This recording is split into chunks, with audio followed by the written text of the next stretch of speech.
sa baha yung mga kababayan natin bago merong nag-react na BBM ang pangalan. And even then, hindi pa nagtutugma yung kanyang reaction sa dapat niyang gawin. Kaya really, truly, our economy is not in the very best weather. Ang ating political stability is down to -2, -3, even -10 siguro. Magulo siya kasi unang-una, walang vision, walang direction, walang plano. Shout out sa Reaction Vlog, YouTube channel. Please like and subscribe. Mabuhay kayo. Para hindi na mauli itong mga nangyayari ngayon? Wala akong mensahe kay Congressman D. Meron lang akong i-share, gusto na ibahagi, no, sa mga kababayan natin. I'm sure he is a good person. I've met him several times sa aking mga events at sa aking trabaho, si Congressman D. Si Congressman D ay congressman ng Isabela Province. Ang ano tawag dyan? Hindi ko kasi masabing warlord siya eh. May hawak ng probinsya ng Isabela ay si Governor, kalimut ko siyang pangalan. Albano, si Rodito. Ang may hawak ng province of Isabela is si Governor Rodito Albano. Si Rodito at si Tony Pet Albano, yung congressman ng Isabela dati, hindi ko alam kung hanggang ngayon, nasa circle yan ni Speaker Martin Romualdez. Isang grupo yan sila. Paano ko nasabi? Dahil alam ko na matalik na magkaibigan si Tony Pet Albano at si Martin Romualdez. Nakasama ko sila noong hindi ko na rin maalala kung anong taon yon, pero sa kasal ng anak ng isang senador, nakasama ko sila at doon ko nalaman na matalik sila ng magkaibigan. Sa kampanya, sa pagkatapos ng kampanya, nung nanalo na at nagtrabaho na, nakita ko na kasama na rin nila sa grupo nila si Governor Rodito Albano. Si Congressman D, kung mapapansin nyo, lagi lang yan nakadikit kay Congressman Rodito Albano. So yung pagpapalit nila ng speaker dyan ay para lang yan pasabi ng mga tao na meron silang ginawa sa House of Representatives sa reklamo at sa galit ng mga tao. Pero ang totoo niyan ay sila lang din yan. Grupo lang din yan ni Martin Romualdez, ni Sandro Marcos, and of course, syempre, papunta na rin yan kay BBM. So sila lang din yon, sila lang din yan, at sila lang din nag-usap kung ano ang gagawin nila, at sila lang din ang nagplano kung ano gagawin nila sa 2026 budget, because this is all about, number one, the presidential elections of 2028 and the budget of 2026. Kasi inubos naman na nila yung 2025, di ba? So 2026 na pinag-uusapan dito. Last naman. VP, kahapon pumunta ka sa Senado at nakipagkita kay Senator Marcoleta. Anong sadyan? Anong napag-usapan yung VP? Hindi ko na siguro mas mabuti kung si Senator Marcoleta na lang ang magsabi kung ano yung napag-usapan namin dito. Kasi I think naglabas naman ata siya ng statement, di ba, no? Wala pa. Naglabas siya ng photo eh. Naglabas siya ng photo, tapos sinabi niya doon, anong caption niya? Ikaw na lang. Hindi, kasi ano lang yan sa'yo eh, nanghahanap ka lang ng chismis eh. Nanghahanap ka lang ng chismis eh. Thank you. Wala akong masabi na, wala man kami chismis na pinag-usapan doon sa loob ng opisina ni Senator Marcoleta. Lahat yun ay katotohanan. Thank you, Bril. Thank you, ma'am. Sir Julius, Pakot? Ma'am, after sa Japan po, ma'am, babalik na po ng cake? Or another mga... Okay. Wala pa akong schedule sa Hague. Napanigurado ko na merong magbibisita kaya Pangulong Duterte doon. So on that note, I am comforted by the fact na may nagbibisita sa kanya araw-araw na pinapayagan ng detention unit na magbisita. Pero iniisip ko na bumisita dahil napapansin ko na medyo nag-iiba yung mood niya ngayon. At tinanong ko si Kitty anong nangyayari, bakit walang mga tawag.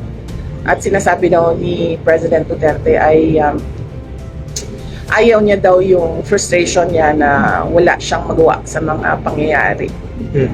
So medyo frustrated po ang ating former president. Yun ang naiintindihan ko sa current mood niya, no? So mahirap din kasi talaga pag telepono yung pag-uusap kasi choppy yung linya, minsan hindi pa nagkakarinigan ng maayos, ganon. Hindi mo ma-comfort yung tao na nandyan sa harap mo, nakikita niya yung emotions mo sa mukha mo, yung lahat yon. So pinag-iisipan ko, pero sa ngayon, wala pang schedule dahil meron namang mga nakaschedule sa mga relatives na bibisita doon sa kanya araw-araw. Thank you. Any follow-up question, sir? Last, we have Sir Argel of GMA. Sir? With the recent change ng liderato ng Senate at saka dun sa Congress, ma'am, how do you see the stability, ma'am, ng Congress ngayon sa pagpapalit-palit ng liderato? Definitely, there is no stability at all. With regard to our government institutions, hindi lang ngayon, even before. We saw how they abused the power and the institutions for their gains. No? Hindi lang yan siya ngayon. Tagal na ako nagsasabi, yung budget, walang nakikinig sa akin. Kailangan pa lumubog sa baha yung mga kababayan natin bago merong nag-react na BBM ang pangalan. Even then, hindi pa nagtutugma yung kanyang reaction sa dapat niyang gawin. Kaya really, truly, our economy is not in the very best weather. Ang ating political stability is down to -2, -3, even -10 siguro. Magulo siya kasi unang-una walang vision, walang direction, walang plano. Nakikita mo puro sila politika at paninigurado na may pera sa bulsa at yung eleksyon nila sa susunod na darating na eleksyon. Ganun ang makikita mo na ginagawa ng gobyerno. Wala kang nakikita sa gobyerno ngayon na big ticket projects. Hindi yung mga maliliit na sinasabi mong 10 kilometers na daan. Hindi yan gusto natin makita, no, sa ating pamahalaan. Mga maliliit na kung saan-saan nilagay yung iba. Hindi pa talaga nilagay, nawawala pa yung iba sa standard pa. Hindi ganyan na klase ng mga projects ang gusto natin na nakikita sa bayan. Ma'am, sa lahat ng mga nabulgar na mga anomalya nangyayari ngayon, ma'am, meron na bang mga political parties na nililigaw sa inyo for the next election? Or lumalapit sa inyo, ma'am? Or... Ang masigasig talaga at sa tawagan kana intense yun is PDP.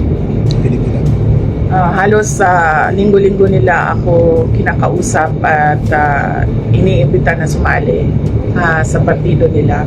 At naisip ko, tama na rin siguro yun na na hindi na ako sumali ng partido pagkatapos ko umalis ng lakas. That way, hindi ako kailangan makipagplastikan sa mga politiko. So we'll stay sa hukbo, ma'am?